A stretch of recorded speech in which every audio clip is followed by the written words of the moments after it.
اعوذ باللہ من الشیطان الرجیم بسم اللہ الرحمن الرحیم رب اشرح لی صدری ویسر لی امری واحلل عقدۃ من لسانی یفقہوا قولی۔ ریاض الصالحین دوسرا حصہ۔ اللہ تعالیٰ نے فرمایا، اے ایمان والوں، کوئی قوم کسی قوم سے مذاق نہ کرے۔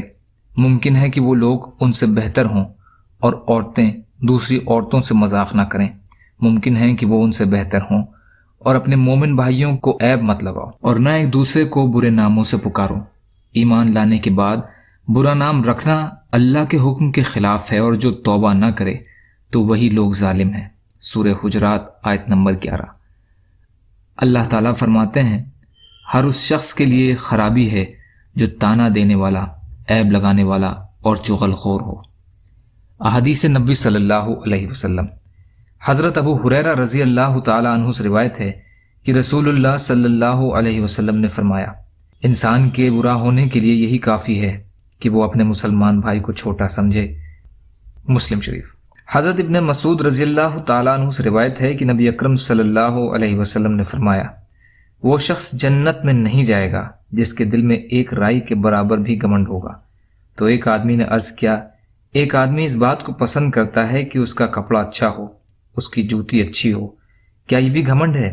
تو آپ نے فرمایا، بے شک اللہ تعالیٰ خوبصورت ہیں، خوبصورتی کو پسند فرماتے ہیں۔ گھمنڈ حق کا انکار کرنا اور لوگوں کو چھوٹا جاننا ہے۔ مسلم شریف۔ فائدہ: حق بات کو ٹال دینا اور کہنے والے پر لوٹا دینا، مطلب وہی گریز کرنا۔ یعنی اچھا لباس پہن لینا گھمنڈ نہیں ہے، جس کو عام طور پر لوگ تکبر اور گھمنڈ سمجھتے ہیں، بلکہ تکبر اصل میں وہ ہے جس کی نشاندہی حدیث میں کی گئی ہے۔ حضرت جندب بن عبداللہ رضی اللہ عنہ سے روایت ہے کہ رسول اللہ صلی اللہ علیہ وسلم نے فرمایا، ایک آدمی نے کہا، اللہ کی قسم، اللہ تعالیٰ فلاں شخص کو نہیں بخشے گا۔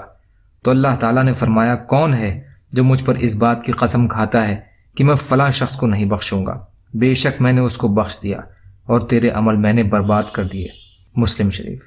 فائدہ: کچھ لوگوں کو اپنی عبادت پر تکبر ہو جاتا ہے، جو انہیں دوسروں کی بابت بدگمانی میں مبتلا کر دیتا ہے، اور وہ بڑے یقین سے اس بات کو ظاہر کر دیتے ہیں کہ فلاں شخص کو تو اللہ نے کبھی معاف نہیں کرنا، حالانکہ یہ اللہ کی شان میں گستاخی ہے اور اپنی بابت حد سے زیادہ خوشگمانی کا نتیجہ ہے۔